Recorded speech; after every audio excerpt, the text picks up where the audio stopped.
That's the soulful sounds of St. Paul and the Broken Bones from their new self-titled album, recorded at the legendary Fame Studios in Muscle Shoals, Alabama, a studio that now doubles as a tourist attraction. Here's St. Paul himself to explain. And I have to give them a lot of credit because I would say about 12 years ago or so, it was not in disrepair or anything. It needed some real upgrades, right?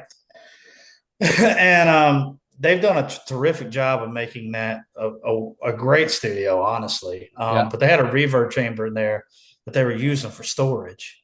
And you're like, no, like this is the magic. And so they got that cleaned out, and they use it for as a reverb chamber now. And so honestly, it was an amazing experience. The only negative to recording there was they make their money with tours.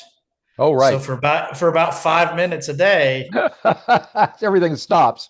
You'd have to go, all right, the tour is coming in. Let's pause for a little bit. And but honestly, it was a nice like break to have. So that part was great. And otherwise, they'd probably just raise their rates, and you'd end up paying for it instead of the tourists. Exactly. No, I mean, hey, I ain't ever gonna hate on people making trying. I mean, it's a great studio. There's a lot of history there. Yeah, I get it. So I have zero issues with the hustle. That was the only thing that was just always kind of funny. You're like, all right, 2 p.m. Here comes the tour.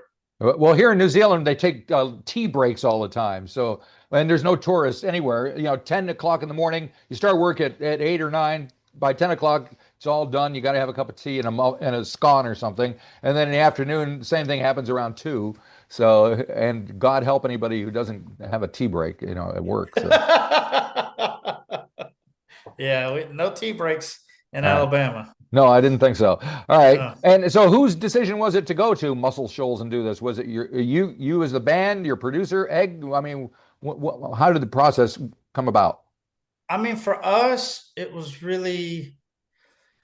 felt like the record in general, because we've been around for a while now, it felt like a bit of a reset in a lot of ways. And we thought, we recorded our first record in the Muscle Shoals area in Sheffield, Alabama, which is part of that area. And we just kind of felt like we'd actually never really recorded a record at Fame. We'd mixed. We'd never recorded a record. And we just kind of felt like, not only is it a great studio, it's also very cost effective for us, so it's one of those things. Like a couple of the guys live in Muscle Shoals. Oh, that's handy. Exactly. And then so some of us could stay with them, and gotcha. It just kind of works out on all fronts. So and there's not a lot of distractions there. There's not a lot to do. So it keeps you concentrating on what you're doing. You just run into the occasional tourist every once in a while, I guess. That's about it. Yes, because I read, I think in the promo blurb, that this album is a reinvention and a reunion. I don't know if there's any truth to that, but roll your eyes. I mean, who writes these things anyway? But is there any truth to it? I think it's hard because I don't think it's a reinvention necessarily. Right. I think it's an attempt to recapture some of that initial energy that we had. Right. I think we had gotten so far away from playing live in a room, writing in a room, which all is, once again, we talk about cost effective. It's all kind of cost effective. Yep. To like do bedroom demos and stuff like that. But we had gotten so far away from that it just felt like time to go, okay. Yep. We've done this. Let's get back in a room and play together and write that way and see what happens. And I think that this is the result of that. Right. Because this is your 6th album. And, so over the course of that time, and it's been a while, I imagine things tend to stray one way or the other, and then, like you say, you have to kind of look back and go, wait a minute, why are we here? What is this band now? Is that some of the did you guys actually discuss that, or is that just what was going through your heads? I think we definitely had a decision to make, because we had made our 4th and 5th records were pretty experimental, right? Pretty out there. And we were just like, okay, at least for us, like it was like, okay, what is next? Like, are we going to continue to, like, we felt like we had stretched the band as an entity as far as we could musically without just getting to just absurd things, right? Yep. And so I think there was kind of for me personally, I felt like there was a focus more on songwriting and being more interested in writing great melody and those kinds of things. So that obviously aligns with what was produced. So Yep. that I got more enamored with, and it just kind of fell into place. All right. And so what did your producer, do you call him Egg White or is he Francis or what? Yeah, you call. All right. I just want to make Hey, sure. I asked him that question myself. I was like, hey, do I call, is this like, is this like pro wrestling where you don't go by your pro wrestling name, you go by what, and he's like, no, Egg is fine. I was like, okie dokie. Okie dokie. So what does he bring to the table? What kind of discussions did you have with him? So me and him were working on another project. And so I had written with him before, and I just had a really great chemistry. Like, me and him just had really, really good chemistry, Right. and similar sensibilities. And so I'd had that relationship, and a long and winding road eventually was like, hey, I think maybe he'd be great to produce the band. Band agreed. Working with him, he has just an energy. His mind does not stop. All right. And so, like, I mean, for example, he flew all the way from London to Muscle Shoals, gets to Nashville, drives to Muscle Shoals. It's like 8 p.m. We're thinking, all right, we'll just get things set up and we'll go home. Yep. That guy came in like a hurricane, like, all right, we got so much to do tonight. And we're like, hey man, do you want to take a nap? Or Right. like, and he came in with so much energy, and we recorded a song that night. Like, it was amazing. And I honestly, he like, from an arrangement standpoint, just made a huge difference. There was just sonic choices that he was like, hey, what about, and it was just, it's not things I would have thought about. And that's what you want. You want somebody in there who's going to bring something to the table. And I just thought he's incredibly creative, incredibly clever. And it really was a very unique and amazing experience as far as I got to believe that with a band with 7 members or however many there are of you at any given time, that it's difficult to make a decision as a democratic entity. So you need somebody outside of that, such as a producer, to help come to the conclusion of every once in a while. Is that how it worked as well? I think so. The one thing, we are fairly democratic. And we will try anything. If anybody has an idea, we will try it. Yep. However, we either eventually I'm like, no, that's not right, or we all kind of know that's not the right move. Where he came in that I thought is really important was he just brought some arrangement ideas that just changed songs. So I would never self-produce. I think it's a really bad idea. Right.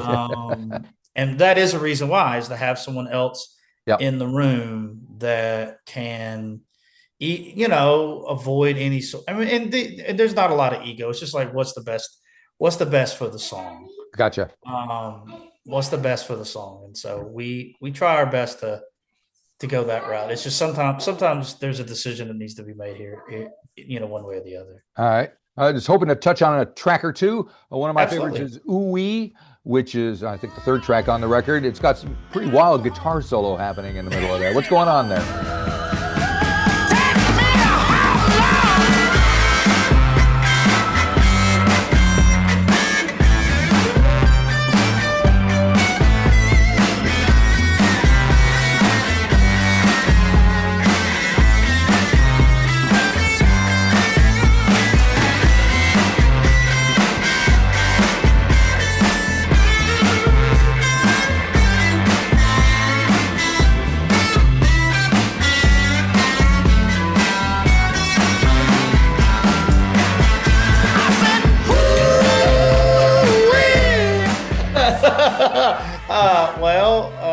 Definitely has kind of a Tom Waits, Mark Ribot kind of That's a little bit.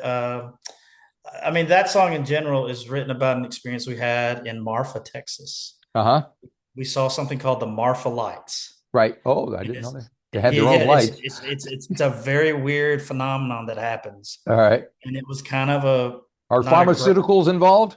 No pharmaceuticals are involved. You All don't right. need it. This is a drug-free environment. Like and it is truly one of the most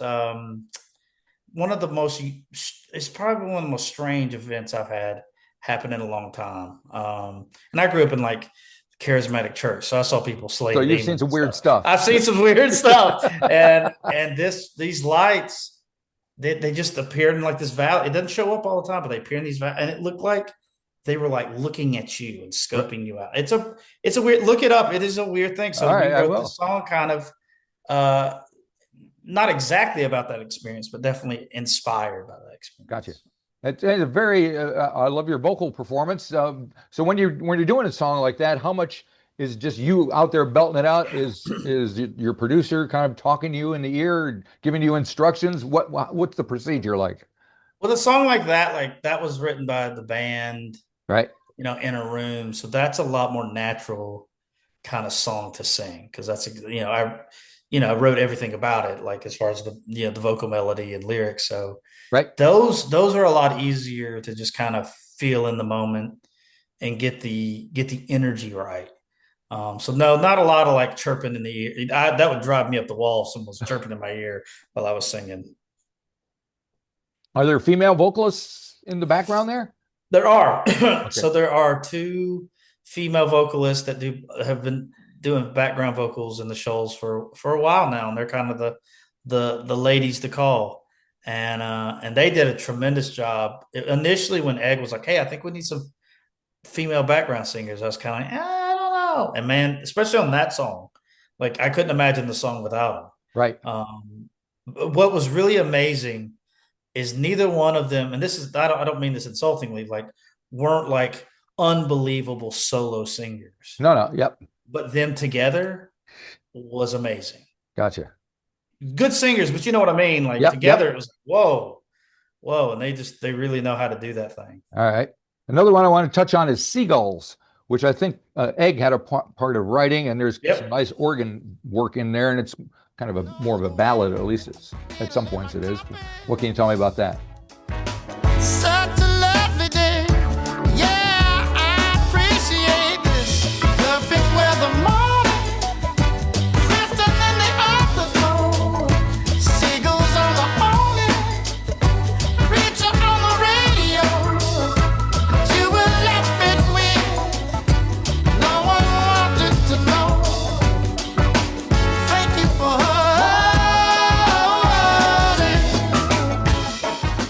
That one was written in London in the middle of January. Okay. So explain that to me. I don't know how we wrote like a beachy song. Yeah. Me and Egg were in London, and we wrote that song together. And it's funny. That's one of the band's favorite songs. Oh, go on. They really love that song, and the one thing with working with Egg is like the melody. The melodies to sing on these are really hard sometimes Uh, because the timing is, it's a lot like jazz, right? It never comes in on the one. So it's a weird, and yep. so that one is a lot of fun. I love Amari, our sax player, does a great sax outro on that thing, and Right. it's just always to me a good thing. Yeah. And he plays a pretty funky sax on Sitting in the Corner, doesn't he? Yeah, that one is with the Barry. Yeah, he does an amazing job. It's been really fun with that one live because we've been kind of flying blind and that trying to find a pitch reference because Right. it just starts with me vocal, Oh, right. me snare and Barry. So it could be And anywhere. it could be you just you sometimes you feel like you're just throwing at the dartboard hoping to hit. Luckily, luckily I'm not too bad at that, but I there is understand. Yep. sometimes if the Barry's attitude it could just so we figured out a way how to fix it. Uh, There wasn't any train wrecks, but there was definitely sometimes like yeah. that's a little quarter, but But yeah, that one's a lot of yeah, that one's a lot of fun to play. All my love is sitting in the corner, sitting in the corner. I can fake it lately. I can't fake it lately. All my love is sitting in the corner, sitting in the corner. I can fake it lately. I can't fake it lately.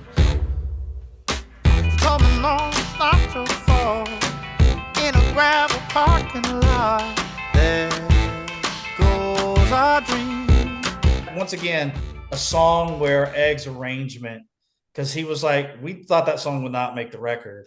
And we were sitting there doing the chorus, and he's like, hey, we should do like this, like Curtis Mayfield type thing. Or, you know what I mean? Like something in that vein. And it was not something we were like, when you mentioned it, we we're like, no, that does not make any sense. But the moment we did it, we're like, he just made the song. He just made the song. Like it made it a great song.